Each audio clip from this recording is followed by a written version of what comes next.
வணக்கம். இன்றைக்கி நம்ம தாளிப்பு வடகம் எப்படி செய்கிறதுன்னு பார்க்கலாமா? கறி வடம்னு சொல்லுவாங்க. இது எப்படி செய்கிறதுன்னு பார்க்கலாம். இது ஒரு வருஷத்துக்கே வச்சுக்கலாம்.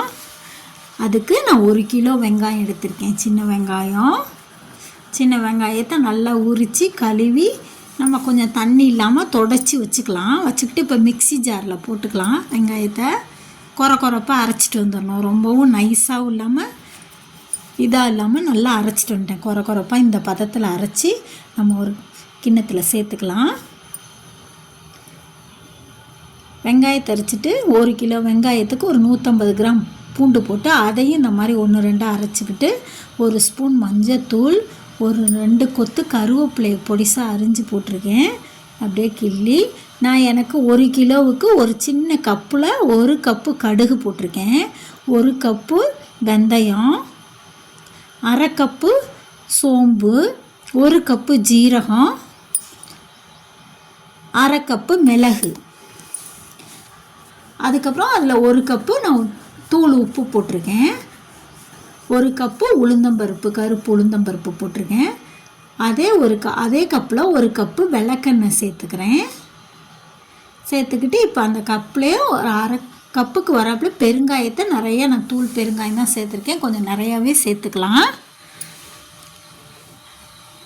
நான் கப்பில் கொட்டாமல் அதிலே கொட்டிக்கிட்டே இருக்கேன் கொஞ்சம் நேரம். நல்லா நமக்கு தெரியும்ல எவ்வளோ தேவைன்னு. இப்போ எல்லாத்தையும் நல்லா கையை வச்சு நல்லா பிசைஞ்சு எல்லாம் ஒன்றோட ஒன்று நல்லா எல்லாம் மிக்சர் ஆப்பில் பிசைஞ்சு நல்லா அமுத்தி வச்சிடணும். ஒரு நைட்டு இதை செஞ்சு அப்படியே வச்சுட்டு காலையில் எடுத்து நல்லா எல்லாம் பிசைஞ்சு மூடி வச்சிடலாம். அப்படியே அமுத்தி மூடி ஒரு தட்டை போட்டு மூடி வச்சிடலாம். காலையில் தான் எடுத்து உருட்டி நம்ம காய வைக்கணும். அப்போ தான் எல்லா பொருளும் நல்லா கொஞ்சம் ஊறி எல்லாம் ஒன்றோட ஒன்று மிக்ஸ் ஆகிருக்கும்.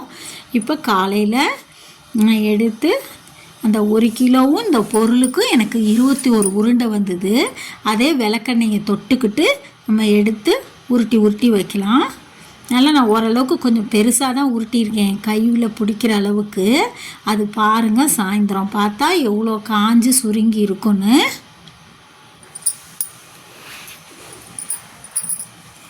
இந்த மாதிரி எல்லாத்தையும் ஒரு தாம்பாளத்தில் உருட்டி வச்சுட்டு நம்ம கொண்டு வெயிலில் வச்சுக்கலாம்.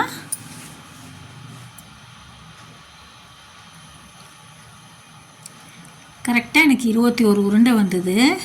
நான் கொண்டு வெயிலில் வச்சுட்டு சாயந்தரம் பாருங்கள் எப்படி இருக்குன்னு. எப்படி கொஞ்சம் சுருங்கி இருக்கா, உள்ளுக்குள்ளே பார்த்தா கொஞ்சம் ஈரப்பதமாக இருக்கும். ஃபஸ்ட்டு டேயில். அதுக்கப்புறம் அன்றைக்கி சாயந்தரமே திரும்ப கையில் விளக்கெண்ணெயை தடவிக்கிட்டு நம்ம உருட்டணும். சாயந்தரம் உருட்டி வச்சிடணும். உள்ளே எடுத்துகிட்டு வந்து திரும்ப காலையிலையும் விளக்கெண்ணெயை தொட்டு திரும்ப உருட்டி கொண்டு போய் தான் வெயிலில் வைக்கணும். அப்போ தான் அது உதிராமல் உடையாமல் உருண்டையாக இருக்கும். நல்லா இந்த மாதிரி உருட்டி ஒவ்வொரு நாளும் நான் உருட்டி காய வச்சுருக்கேன் பாருங்கள். ஒவ்வொரு நாளும் காலையில் ஒரு டைம், சாயந்தரம் ஒரு டைம் எடுத்து உள்ளே வைக்கிறப்பையும் விளக்கெண்ணெயை தொட்டுக்கிட்டு உருட்டணும். காலையில் எடுத்து வெயிலில் வைக்கிறப்பையும் விளக்கெண்ணெயை தொட்டுக்கிட்டு உருட்டி வைக்கணும். அப்படி வச்சாதான் உருண்டை நல்லா காஞ்சி நல்லா ஸ்ட்ராங்காக இருக்கும். இந்த உருண்டை நம்ம 1 வருஷத்துக்கு வச்சுக்கலாம். இது ரசத்துக்கு, புளிக்குழம்புக்கு, கீரைக்கு, ஏதாவது அந்த வித்தியாசமாக அந்த குழம்புக்கெல்லாம் இதை போட்டு தாளித்தோன்னா அன்றைக்கி நான் அந்த மொச்சக்கொட்டையில் உடச்ச மொச்சக்கொட்டை பயிர் குழம்பு வச்சுலாம் அதுக்கெல்லாம் போட்டு தாளித்தா செம்ம டேஸ்ட்டு கொடுக்கும். கீரை பொரியல், கீரை குழம்பு எல்லாத்துக்கும் போட்டு தாளிச்சிங்கன்னா சூப்பராக இருக்கும். இது 1 வருஷத்துக்கு கெடாது. நீங்கள் டப்பாவில் போட்டு மூடி வச்சுக்கலாம். இந்த மாதிரி நீங்களும் செஞ்சு பாருங்கள். தேங்க்ஸ் ஃபார் வாட்சிங். எங்கள் சேனல் பிடிச்சிருந்தா சப்ஸ்கிரைப் பண்ணுங்கள்.